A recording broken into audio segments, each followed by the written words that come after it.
From one team that's 0-4 to another, of course, Carlton are in a world of pain. It's often said that actions speak louder than words. The Blues, both their coach and their players, are doing a fair share of talking. We didn't step into it. So we'll look at that pretty closely. Won't be missed, I can tell you that. You can't shy away from that. You've got to accept what's happened to be able to deal with it so you can get on with it. So that's what we'll do. Won't be missed. Mental and physical toughness, I think, has got to be looked at. So there's going to be some pretty honest conversations and behind the goals vision that'll be pretty telling for us. But we've got to lead as leaders from the front, and I just don't think we did a good enough job in that space either. At the end of the day, like we're the ones out there. It's not the coaches. If a team kicks 1 or 2 goals, it's where we want to go. Do we want to fight back and get back to our way, or are we just sort of going to let it happen for a quarter and then try and fight it back?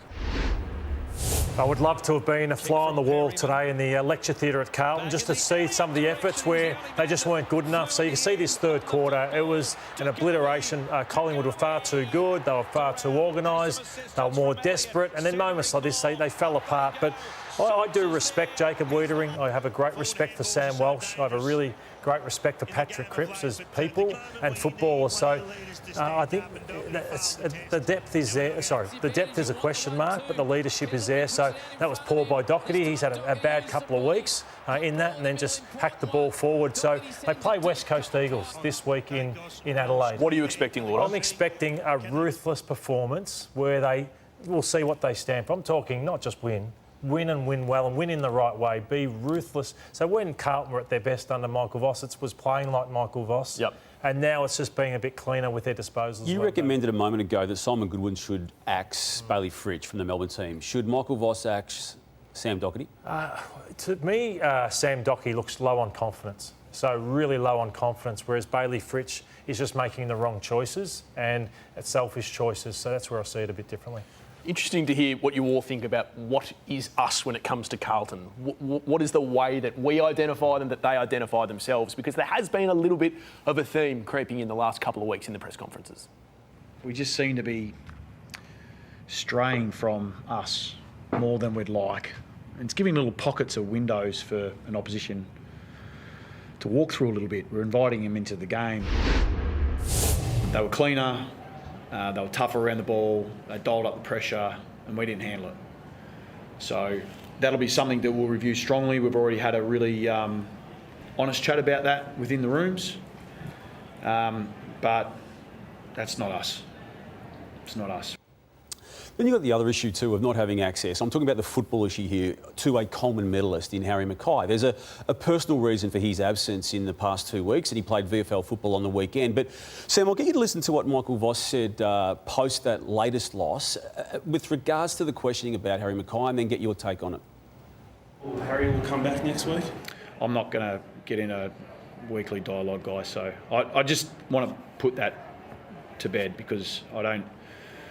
If we're supporting him, I don't think that's a great question. Sorry, but I just don't.